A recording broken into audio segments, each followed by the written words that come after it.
Bonjour à tous, bienvenue à ce webinoot sur le marketing automation. Alors, moi, je suis Myrène Lafourcade. Pour ceux qui ne me connaissent pas, je suis du coup la cofondatrice, la directrice générale de Noot. Et je me régale de faire ce webinoot avec vous aujourd'hui parce qu'en ce moment, je rêve marketing, enfin en ce moment depuis plusieurs mois déjà. Et du coup, je vais aborder tous ces sujets-là avec vous. On va commencer par rappeler ce qu'est CIMAX, la solution que je vais utiliser pour la présentation. Je vais vous expliquer comment j'ai commencé à rêver marketing, quelles techniques de mail j'ai découvertes et qu'on m'a préconisées dans mes lectures. Vous allez découvrir les principes du marketing automation et vous allez voir aussi quels outils on peut utiliser. Et puis, on va faire une petite démonstration sur CIMAX. Ce qu'il faut comprendre, c'est que moi, je répète très souvent, en fait, que la CRM, donc tout ce qui est outils, tout ce qui est gestion de la relation client, justement, ce ne sont pas des outils, c'est plus une stratégie, c'est plus des méthodes. Et ce qu'on va voir aujourd'hui, bon, bien sûr, on va s'appuyer sur CIMAX parce que c'est notre solution et qu'elle est top, mais on va aussi s'affranchir un peu des outils pour découvrir les principes qui sont derrière et que vous allez pouvoir appliquer, quels que soient les outils que vous avez entre les mains. Donc, voilà. Juste en deux mots, ce qu'est CIMAX. Donc, CIMAX, c'est une solution ERP-CRM donc qui combine à la fois la gestion de la relation client et puis les autres fonctions classiques dont ont besoin les entreprises, à savoir la gestion de la logistique, des stocks, des achats, des ventes, de la comptabilité, etc. Et c'est une solution qui est particulière sur le marché puisqu'elle est 100% no-code, ce qui lui confère une souplesse vraiment unique. Donc, no-code, ça veut dire qu'elle est entièrement modifiable, sans programmation. Et sur ces technologies, nous sommes pionniers depuis 2006. Voilà.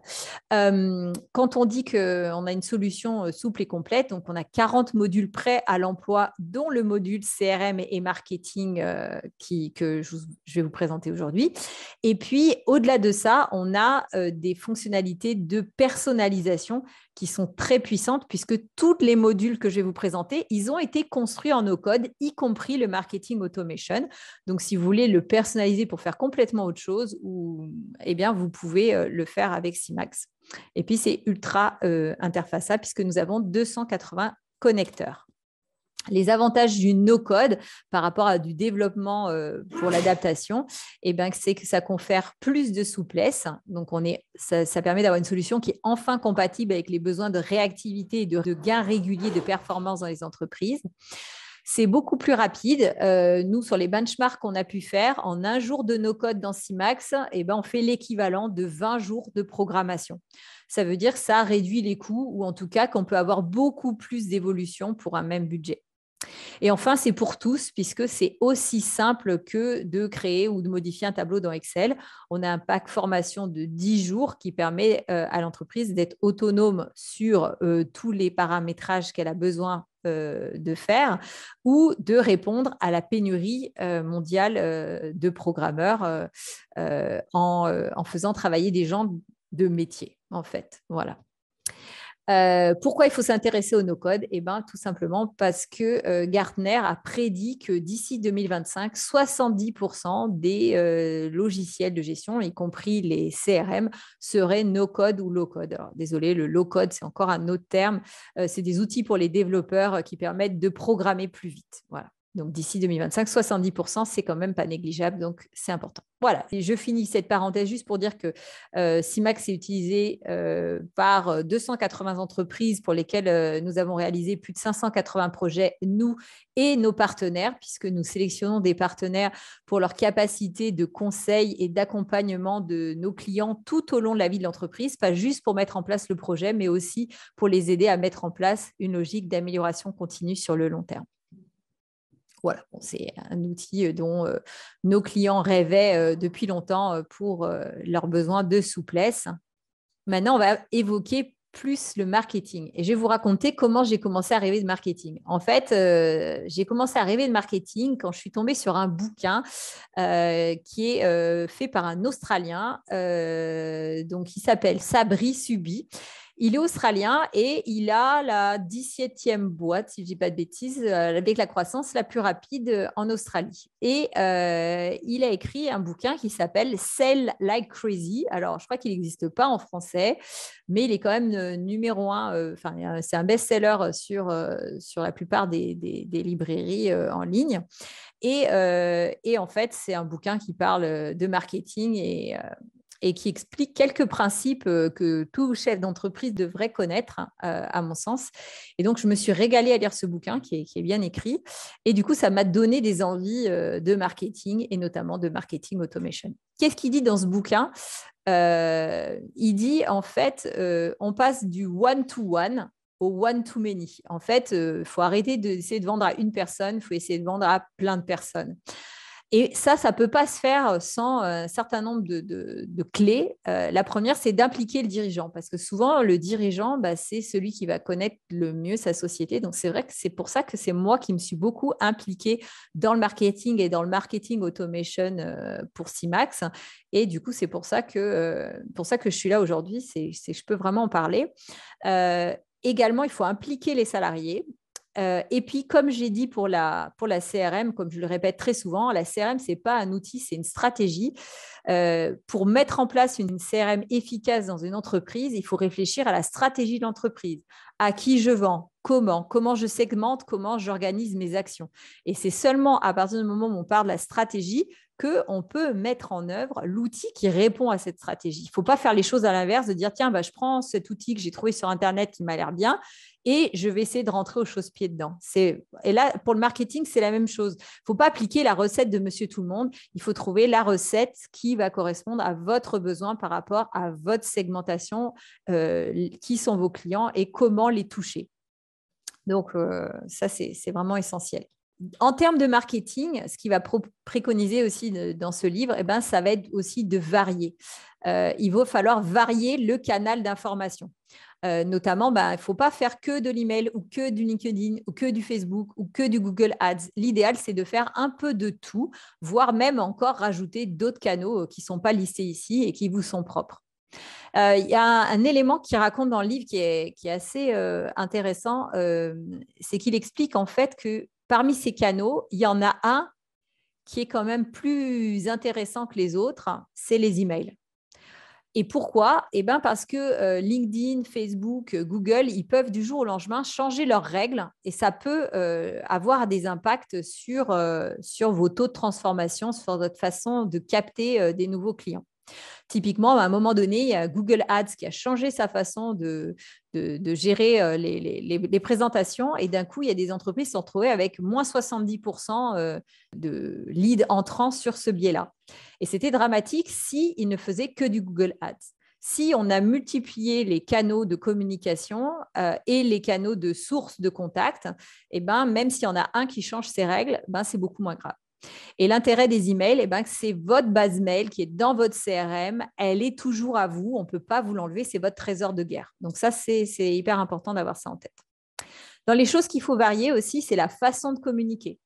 Parce que les personnes ne vont pas être sensibles forcément aux mêmes choses. Je sais, par exemple, mon associé, Jérôme, il a horreur des vidéos. Si c'est une vidéo, déjà, il ne regarde pas. Par contre, un texte, il va le lire, même s'il est long. Donc, voilà. Mais ça, c'est lui. Et puis moi, par exemple, j'adore regarder des vidéos.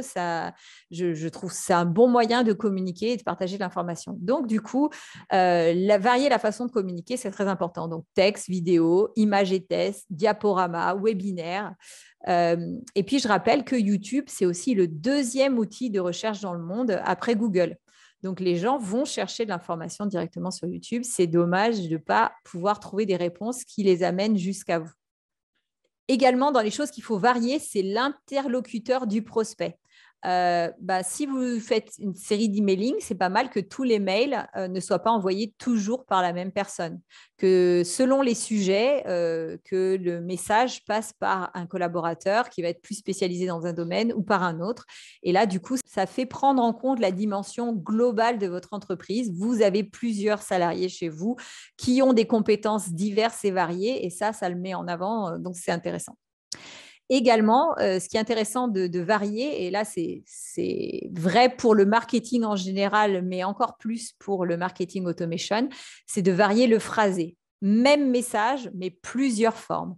Pour ça, vous pouvez utiliser sur Internet, il y a des outils de paraphrase que vous pouvez trouver et qui vont vous aider du coup, à améliorer tout ça. Donc, vous envoyez un texte que vous avez déjà, par exemple, déjà publié. Et puis, l'outil de paraphrase va vous sortir un texte qui dit à peu près la même chose, mais avec d'autres mots. Et ça vous permet de varier les messages. Alors, voilà, maintenant, on va regarder ensemble un exemple de mail.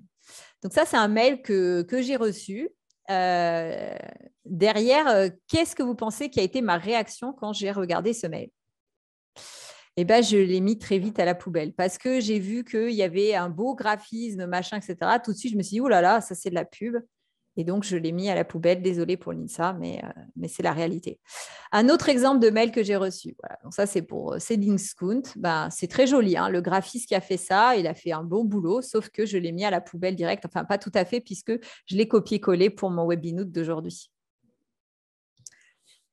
Et là, je vais vous présenter un des meilleurs emails du monde. C'est un mail qui a été, c'est un mail qui est considéré comme un des meilleurs emails du monde parce qu'il a eu un taux d'ouverture, un taux de réponse qui a été énorme.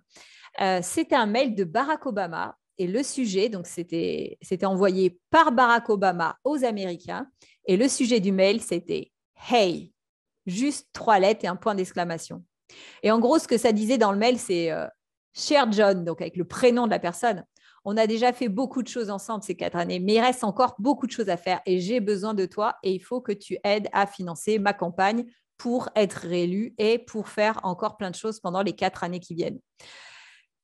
Ce mail, il a hyper bien marché. Qu'est-ce qui a fait que ça a beaucoup marché? D'abord, c'était un mail qui était personnalisé, qui venait directement de Barack Obama. Ensuite, il était personnalisé avec le prénom. Ensuite, en anglais, il n'y a pas de tutoiement, de vouvoiement. Donc là, j'ai mis du tu, mais c'était un mail qui semblait s'adresser vraiment à la personne, qui suscite de l'intérêt. Le hey, il était un peu. Les gens se sont dit ah, mais pourquoi il m'envoie un message avec hey? Et puis, c'était que du texte. Ça ne ressemblait pas à une pub. Et du coup, ça a eu un énorme impact. Ce mail, il a vraiment très bien marché. Et je vais vous montrer un exemple de marketing automation que j'ai reçu. C'est un mail de quelqu'un qui s'appelle Glenn Barrière. Donc, vous allez le voir ici. Donc, j'ai reçu j'ai reçu sur mon adresse perso dans Gmail. En fait, j'avais eu un premier, suite à un outil gratuit que j'ai démarré en ligne, j'ai eu un message qui me relançait, puis j'ai eu un autre message qui m'a relancé, auquel je n'ai pas fait très attention, qui était envoyé le 24 mars. Et j'ai fini par faire attention à son message quand j'ai reçu la relance du 29 mars. Et pourquoi j'ai fait attention à ce message? Regardez l'intitulé, c'est « Je respecte ton choix, Myrène ». Je respecte ton choix, Myrène, ça m'a interpellée. Je me suis dit, ah, là, c'est vraiment quelque chose de… Enfin, moi, je ne l'ai pas pris pour la pub, j'ai pris comme un message personnel. Du coup, il a retenu mon attention. Par contre, ce n'était pas tout à fait parfait parce que derrière, c'était marqué de ne pas vouloir échanger tout de suite. Alors, je me dis, ah, finalement, c'est de la pub, mais je l'ai quand même ouvert. Donc, en fait, il aurait pu être encore meilleur, ce mail, si après la première ligne, elle avait donné un peu plus envie d'ouvrir avec quelque chose un peu plus énigmatique. Du coup, peut-être j'aurais décidé d'accorder un peu plus de temps à ce mail. Mais grosso modo, je considère quand même que ça, c'est plutôt un bon exemple que je voulais vous présenter aujourd'hui. En fait, là, on va parler du coup de marketing automation. Donc, qu'est-ce que c'est le marketing automation? C'est un peu une nouvelle stratégie. L'idée, ce n'est pas de séduire avec un message, c'est de séduire avec N messages. En fait, Sabi Subri, il indique dans son livre que essayer d'envoyer un mail à quelqu'un en espérant qu'il va acheter première fois qu'il va lire le mail, c'est comme de demander en mariage la personne qu'on rencontre lors du premier rendez-vous. Et donc, c'est beaucoup plus malin de séduire avec N messages qui vont finir progressivement par séduire notre prospect pour l'amener à signer avec nous. Par contre, ça nécessite aussi le fait de réfléchir précisément à qui est le prospect, donc de travailler les cibles et le contenu. Donc, on parle en marketing souvent de persona. Le persona, ça définit la personne, comment il est, où elle est, est-ce que c'est un homme, une femme, quel est son travail, quelle est sa fonction, est-ce qu'il a une famille, pas une famille, quel âge il a, où elle a, quels sont ses loisirs, quels sont ses moteurs, les choses auxquelles il s'intéresse, est-ce qu'il a du temps, pas beaucoup de temps, etc. Et ça, c'est vraiment essentiel pour définir un contenu qui va lui parler à cette personne et qui va du coup la toucher et la mener progressivement à la vente. Très important, vous l'avez vu, il faut personnaliser. Il faut que l'interlocuteur pense que vous avez écrit juste pour lui, que ce n'est pas un truc automatique.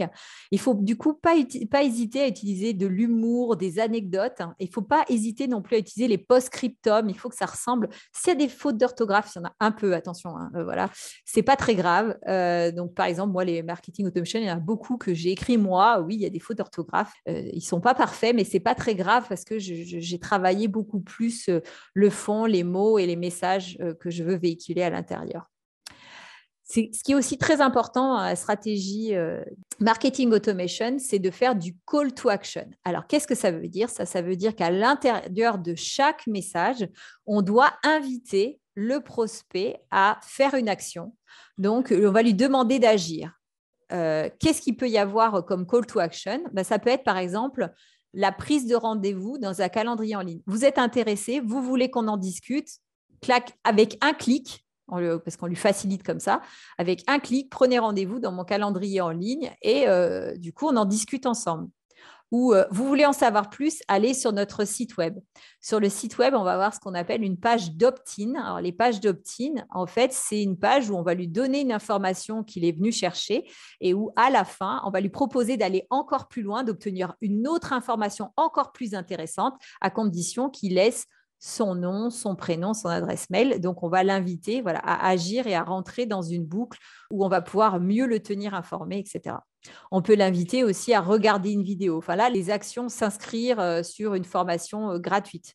Nous, on fait ça beaucoup avec les formations no-code qu'on donne gratuitement tous les mois. Et ça marche bien. Donc voilà, donc il faut réfléchir à quelles actions, à chaque message, quelles actions vous voulez que fasse le prospect quand il a terminé de lire votre message. Quelques règles sur les messages. Alors là, pour ça, les règles sur les messages, je les ai piquées sur une société qui s'appelle Notion, qui est très bien. J'en parlerai un peu plus tard. Et en fait, ils ont un site qui donne les règles de message. Donc, j'ai mis le lien complet de la référence en bas. Donc, déjà, ce qui est important, c'est qu'on écrit pour des gens. On n'écrit pas pour un algorithme. Ça, c'est des règles génériques, pas que pour les mails. Hein. Ça marche aussi pour les posts type LinkedIn, etc. etc. La règle des 3 x 1, c'est une idée par post, une info par phrase, une fonction par mot. Voilà, on essaye de ne pas trop mélanger les genres. Il faut que ce soit synthétique, donc tout élément qui n'est pas nécessaire à 100% doit être enlevé. Il faut que ce soit clair, sincère, transparent. Et ce n'est pas une dissertation. Il faut structurer le propos. Bon, peut-être pas thèse, antithèse, synthèse, mais bon, quand même que ça soit organisé. Ne pas utiliser trop d'adverbes, écrire comme on parle, voilà, pour que ça se fasse plus naturel, que ça fasse moins, que ça fasse plus un mail qu'on enverrait de façon personnelle, faire des phrases courtes. Et puis, il y a les 5 voies de Yale, donc le poste doit être analytique, donc proposer de comprendre un phénomène donné, expérientiel, donc voilà, partager une anecdote, c'est super intéressant, ça fait passer de l'information. Inspirer, il faut qu'il inspire, relater des faits observateurs pour relater des faits que la plupart n'ont pas remarqués et il doit être utile. Il faut que la personne, elle soit contente d'avoir reçu ce message et d'avoir été informée. Sinon, il va vite dire mais pourquoi je suis dans cette mailing list, ça ne m'intéresse pas. Donc, du coup, il peut se désabonner. Donc, ce n'est pas du tout le but. Le but, c'est qu'il soit c'est trop bien. Au contraire, je vais inviter quelqu'un d'autre pour qu'ils viennent rejoindre ce fil d'actualité, cette mailing list, etc. Parce que je pense qu'il y a un contenu qui est riche. Je vais vous montrer un autre exemple qui m'a été envoyé par Paul Boucher de Overlist Pro. Donc, il m'a écrit « Bonjour Myrène, je me renseigne actuellement sur l'organisation du pôle commercial que vous avez mis en place chez Simac Banout. Je cherchais notamment à comprendre comment vous remplissez l'agenda de vos commerciaux de démos qualifiés. je vous proposais de gérer ces démos pour vos commerciaux directement dans leur agenda, blablabla. Bla, bla, bla. Et il me propose un lien pour prendre rendez-vous. Donc, il y a le call to action. Donc, ça, j'ai trouvé que c'était pas mal. Je ne l'avais pas jeté, le mail. Je l'avais gardé de côté, mais sans y répondre parce que je n'avais pas le temps. Mais un jour plus tard, je reçois celui-là. Et il y avait marqué, donc c'était en re.Myrène-Paul.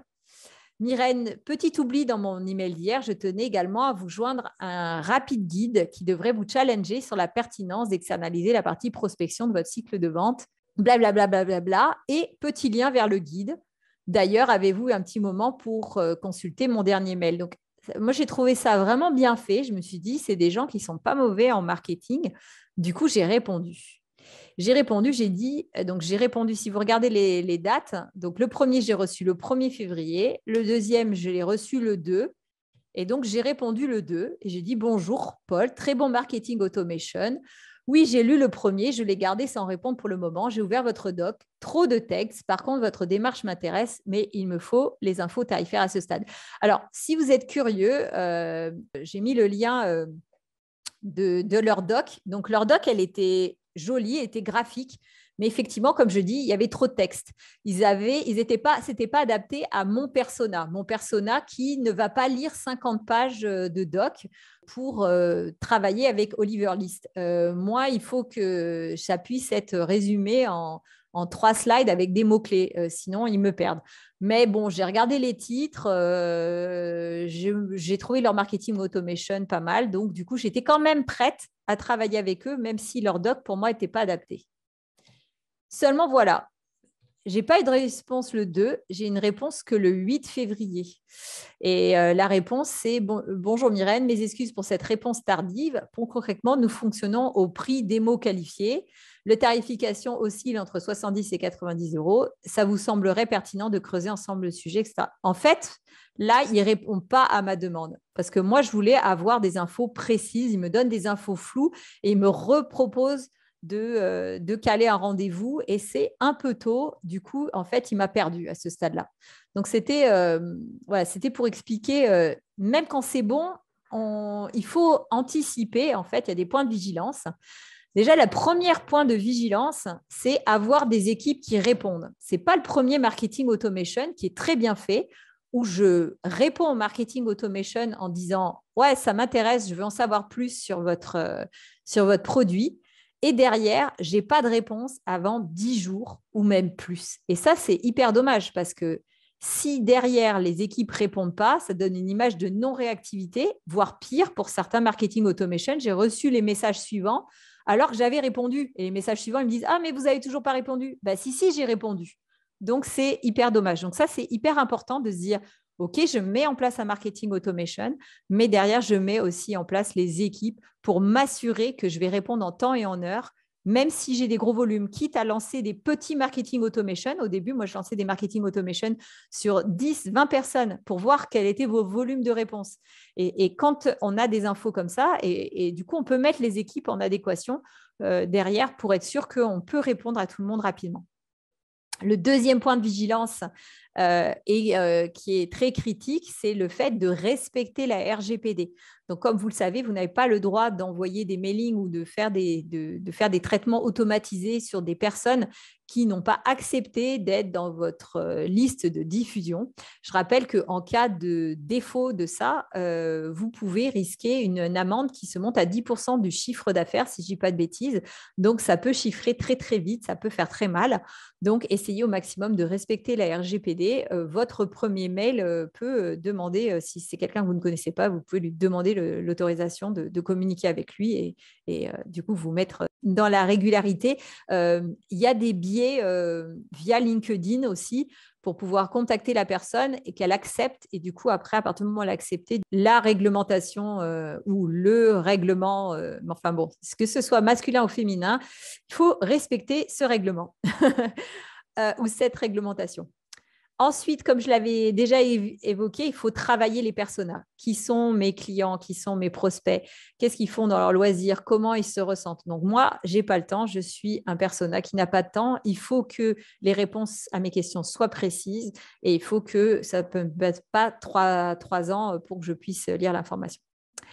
il faut anticiper les réponses possibles. Donc, il faut se dire, mais qu'est-ce qu'il va me demander mon prospect quand je vais lui envoyer? Donc, est-ce que forcément, il va prendre rendez-vous en ligne ou est-ce qu'au contraire, il va me demander des tarifs, il va me poser des questions complémentaires parce que tout le monde n'a pas forcément envie de prendre rendez-vous. Tout le monde n'a pas le temps de prendre rendez-vous. Donc, il faut avoir des réponses types prêtes sur les différentes questions.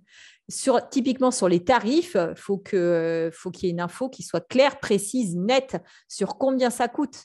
Il faut qu'il y ait une plaquette qui explique comment ça se passe parce qu'on n'aura pas toujours le loisir de faire un rendez-vous. Et peut-être que suite à l'envoi de la plaquette et des tarifs, là, la personne va solliciter un rendez-vous. Également aussi, si jamais on se retrouve avec trop de demandes de rendez-vous, ça peut être intéressant d'organiser des webinaires, de dire là, on ne peut pas faire des démos à tout le monde. Par contre, on peut vous convier à des réunions, rendez-vous groupés où on va vous présenter la solution et puis vous vous inscrivez sur un créneau qui vous convient. Donc ça marche bien pour traiter les éléments. Alors, on va arriver sur quels outils. Alors, évidemment, il y a CIMAX qu'on va utiliser tout à l'heure. Donc, CIMAX, c'est une CRM et un ERP intégré. Certains de nos clients ne l'utilisent que pour de la CRM. Ils n'ont pas pris le reste de l'ERP. En général, pourquoi est-ce que les clients choisissent CIMAX par rapport à toutes les CRM qu'on connaît sur le marché? C'est soit parce que c'est une très bonne CRM intégrée à un ERP et que ça leur permet justement de faire plus que de la CRM. Ça leur permet de faire d'autres choses avec un seul référentiel pour les clients. Donc ça, c'est très intéressant. Il y a aussi souvent, quand il y a des spécificités métiers qui sont fortes, CIMAX, par exemple, est utilisé par une société qui fait de la gestion de patrimoine. Donc, il y a des spécificités en CRM qui sont hyper fortes, qui n'auraient absolument pas pu travailler avec des gros concurrents du marché que je ne nommerai pas, vous les connaissez, même si j'ai ici quand même indiqué notre concurrent HubSpot. Donc, HubSpot, je l'ai marqué, c'est une CRM, c'est une bonne CRM qui est largement utilisée sur le marché. Et ce qu'il faut savoir sur HubSpot, ils ont un module ils ont un module CRM gratuit, donc c'est assez intéressant. Mais il n'y a pas le marketing automation, je crois, dans la CRM gratuite. Mais HubSpot, à la base, c'était pas une CRM, c'était un outil de marketing automation. Donc ils sont plutôt bons là-dessus. Ça aurait été dommage de ne pas les citer, même si c'est des concurrents. Également, donc les solutions de marketing automation qui sont assez intéressantes. Vous avez Wallaxy. Donc, Wallaxy, ça permet de faire du marketing automation sur LinkedIn. Je vous invite à aller voir ce qu'ils font. C'est vraiment sympa. Nous, on a décidé de travailler avec eux pour la partie LinkedIn parce que c'est bien fichu. Et il y a Podawa. Alors, Podawa, c'est un outil qui permet de préparer son plan de communication en disant tiens, ça, je vais le poster sur LinkedIn tel jour à telle heure, ça, je vais le poster sur Facebook tel jour à telle heure. On peut préparer les commentaires à l'avance. Il faut savoir que selon certains algorithmes, selon les plateformes, vous allez être plus ou moins vous allez avoir plus ou moins de visibilité selon si vous avez eu des commentaires rapidement ou pas. Donc, du coup, c'est important de préparer un certain nombre de commentaires que vous allez vous envoyer à vous-même ou faire envoyer par d'autres collaborateurs pour créer de la dynamique autour de vos posts. Donc, tout ça, ça peut être organisé directement avec ce type d'outils.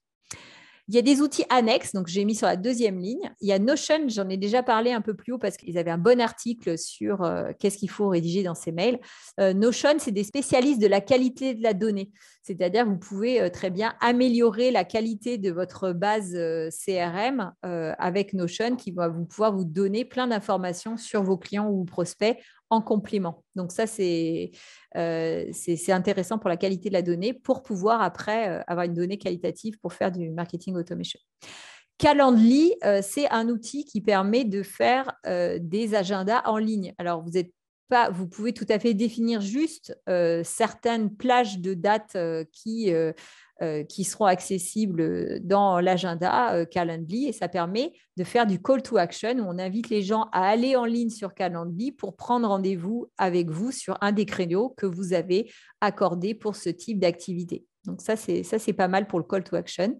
Et vous avez Zapier, qui est un outil d'automatisation globale qui peut être intéressant en complément également. Donc, voilà, ici, on est dans CMAX. Et donc, je vais vous montrer le module. Donc, pour ceux qui sont déjà clients de Noot et qui veulent avoir ce module, donc vous pouvez l'avoir complètement... c'est complètement prévu dans nos évolutions. Il n'y a pas à payer plus pour avoir ce module et il fait partie des évolutions de CMAX. Et il vous permet d'avoir ce nouveau menu dans prospection qui s'appelle marketing et pour lequel, en fait, on a la gestion des segmentations, le marketing automation et puis également tout ce qui était tout ce qui était campagne marketing. Alors, ok, je n'ai pas le lien, je ne sais pas pourquoi, sur les campagnes marketing. Mais ce n'est pas le sujet de toute façon. Les segmentations, avant, on avait un formulaire qui s'appelait tribu. Donc, on a trouvé que le terme segmentation était plus clair que tribu. Donc, on peut avoir les contacts, on peut les associer à une ou plusieurs segmentations. Voilà. Si on regarde maintenant le marketing automation, en fait, le marketing automation, vous pouvez en avoir plusieurs. Là, j'en ai préparé un pour vous montrer ce que ça peut donner, puis on peut en créer un ensemble. C'est même très intéressant d'en avoir plusieurs parce que, comme j'ai expliqué plus tôt, en fait, vous avez intérêt à faire plusieurs cibles et avoir plusieurs façons d'aborder les personnes. Donc, du coup, faire un marketing automation pour votre cible, c'est intéressant. Et puis après, vous pouvez aussi avoir des marketing automation différents selon si la personne elle a manifesté son intérêt à un moment donné ou pas. En fait, vous pouvez le changer de marketing automation.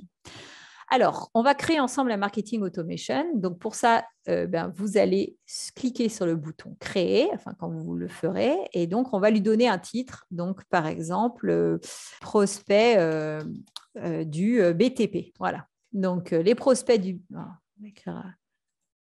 Voilà, merci le correcteur orthographique dans CMAX. Alors, vous avez vu, il y a une coche validée ou pas, ça permet de travailler son marketing automation. Et l'idée, c'est que quand il est prêt, du coup, on va le valider et du coup, on va pouvoir l'utiliser. Mais tant qu'il n'est pas prêt, on ne va pas l'utiliser. Et donc, en fait, on a une liste d'actions qui vont se succéder les unes derrière les autres. Comme type d'action, il peut y avoir du mailing ou il peut y avoir une action humaine qui va consister à passer un coup de fil ou à relancer de façon individuelle pour essayer de solliciter un rendez-vous, ce genre de choses. Donc ça, c'est pas mal de varier les modes pour qu'au bout d'un moment, on remette un peu d'humain et pas que de l'automatisation informelle avec du mailing. Voilà. Donc, on peut définir comme ça, au bout de combien de temps on va mettre. Donc, par exemple, on peut dire, là, au bout de 5 jours, on va faire marketing automation, genre nouvelle révolution dans le BTP. Voilà. Alors, ça, c'est pas top parce que c'est pas assez personnalisé. Du coup, on va plutôt mettre. Alors, j'ai vu un exemple de quelqu'un qui a fait une machine pour carreler automatiquement. Donc, on peut dire, il y a plusieurs choses. On a plusieurs messages à faire passer. Donc, on va faire un mail par message. Donc, on va dire carreler 2 fois plus de surface. Voilà. Et là, en fait, ce qui serait intéressant, ça serait de personnaliser dès le sujet. Donc là, vous avez des petits boutons qui permettent, en fait, ça, c'est une formule derrière dans CMAX. Donc là, on peut dire prénom. Alors, voilà, on va plutôt mettre le prénom avant. Donc, on va mettre prénom plus, voilà. Et du coup, on va mettre virgule, careler. Et si vous carreliez 2 fois plus de surface. Voilà, avec point d'interrogation. Et puis, et après, bonjour prénom. Donc là, il faut soigner sa deuxième ligne parce que souvent, elle s'affiche dans la messagerie. Et du coup, il faut que cette deuxième ligne, elle reste un petit peu personnelle et qu'elle ne fasse pas trop pub. Donc, je sais que vous faites des prestations de carrelage chez des particuliers, parce que ça, c'est ce qu'on a défini dans la cible. voilà. Et le temps de carrelage impacte votre marge. Voilà. Bon, et après, derrière, on continue, on met le texte qui va bien. Et à la fin, bien sûr, on n'oublie pas le call to action, voir la vidéo de notre super machine, par exemple. Voilà. Puis on fait sa signature. On peut mettre une pièce jointe, par exemple, la fiche technique de la machine. On enregistre et puis ensuite, après, derrière, on va faire d'autres mails, par exemple, toujours au bout de 5 jours. Mais là, cette fois-ci, on peut jouer non pas sur plus de surface, mais sur marger 2 fois plus, etc., etc. Et puis là, on peut paraphraser et dire autre chose sur le coût moyen de la main-d'œuvre en carrelage est de temps. Et on peut donner de l'information. Et là, donner des chiffres, c'est donner de l'information. On rentre dans les règles qu'on a vues tout à l'heure. Donc, en moyenne, le coût horaire d'un salarié carreleur chargé est de XX euros. Le prix du mètre carré posé est de XX euros. Et alors là, du coup, évidemment, on va être un peu mathématique, donc peut-être ça ne plaira pas ce message à tout le monde, mais du coup, ça permet de donner la même information, mais de façon différente. Voilà. Et puis, etc., etc. Et puis, quand on a fait tout le marketing automation, on voit on voit la durée totale de la campagne. Du coup, après, on peut le valider et on va pouvoir associer un certain nombre de prospects qui peuvent être intéressés. Après, si le prospect s'est renseigné sur la machine, on peut se créer un deuxième marketing automation pour un prospect qui est déjà au fait que la machine existe et qui a déjà manifesté. On peut faire le prospect du BTP intéressé, voilà. Et puis là, du coup, on va varier les messages. On va mettre financer votre machine carreleuse. Voilà. Et là, on va lui expliquer comment il peut l'acheter pour le pousser à la vente, quoi. Et on va faire encore différemment, etc., etc. Et on peut paraphraser certains messages qu'on avait dans le premier marketing automation. On peut les paraphraser, les redire différemment pour continuer à marteler les informations intéressantes, message après message, tout en essayant toujours d'apporter de l'information, de l'utile et faire passer un message important. Voilà, je ne sais pas si c'était clair sur ce cas-là. Maintenant, comment on associe un prospect à un marketing automation? Eh bien, en fait, on va dans sa fiche de contact, on prend son contact, par exemple, on va prendre Egg France, Boris Plaire de Egg France. Et en fait, quand on est dans la fiche contact, ici, on peut l'associer à un marketing automation. Donc, par exemple, on peut dire, lui, c'est un prospect du BTP. Donc, du coup, la prochaine action, ça sera carreler 2 fois plus de surface et le mail va partir, a priori, à partir du 24/04/2022. Dans CIMAX, par défaut, les messages ils partent les mardis et les jeudis pendant la journée parce que c'est des heures c'est des jours où il y a pas mal d'attention sur les mails, mais vous pouvez tout à fait, comme c'est paramétrable, vous pouvez changer. Si vous savez que vos prospects ils sont plus attentifs à certaines autres heures, vous pouvez le faire. Vous pouvez choisir d'autres créneaux de transmission. Voilà. Donc, quand on a associé la personne à ce marketing automation, eh bien, ensuite, derrière, quand on va dans le marketing automation, on voit que… ah oui, mais c'est parce que je n'ai pas donné la cible encore. Donc, voilà. En fait, au fur et à mesure, ça va venir remplir le BTP. Alors, attendez. Prospection, marketing. En marketing. Voilà, donc il y a Pierre Boriès, il est bien en marketing automation. Et ensuite, après, derrière, on a Et aussi, ce qui nous intéresse, c'est quand ils sont au bout, on va vouloir regarder quels sont les contacts en fin de marketing automation. Donc là, je ne vais pas en avoir, mais l'idée, c'est bien sûr de voir quels sont les contacts qui sont arrivés au bout de l'ensemble des messages. Et peut-être que ça va être intéressant de dialoguer un peu avec eux pour les amener soit sur un marketing automation suivant, voilà, soit, de les repérer en tout cas, puisqu'on va s'arrêter de communiquer avec eux de façon régulière et peut-être que c'est pas bien. Voilà. Moi, je vous recommande en tout cas que tous les clients qui sont au moins en affaires avec vous, que vous les mettiez sur des marketing automation pour que le message passe.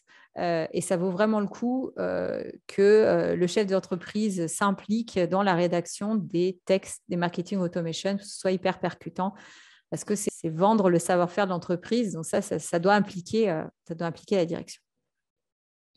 Je vais vous montrer des exemples. Comme vous voyez ici, là, j'ai préparation de changement de RP. Alors, au début, j'avais commencé à recopier des exemples. Et puis, je me suis dit, je vais vous montrer le vrai que j'ai fait dans notre CIMAX à nous. Donc, je vais changer de CIMAX.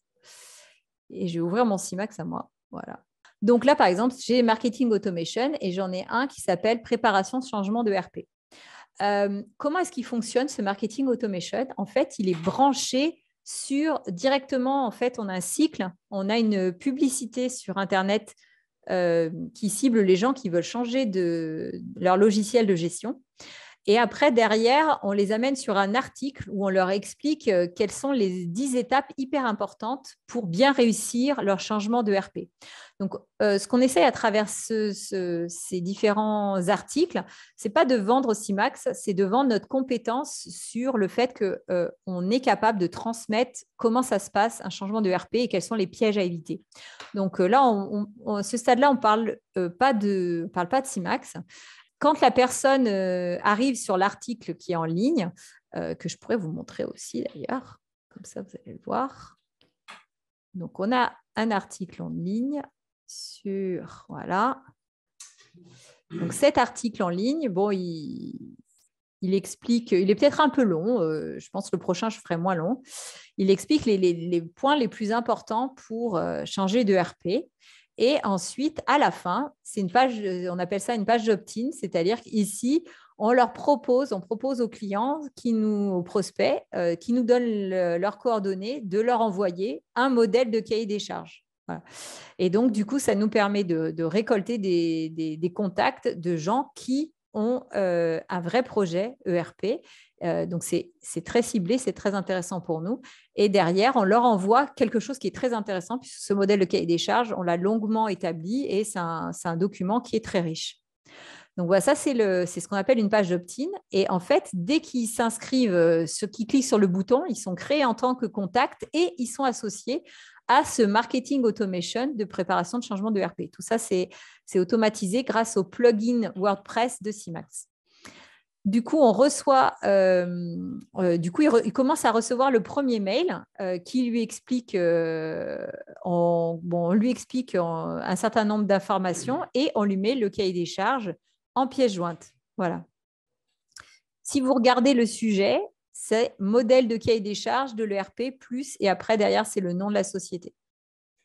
Voilà. Ensuite, derrière, 2 jours après, les personnes, elles reçoivent une info où je leur partage une anecdote constituant l'équipe projet.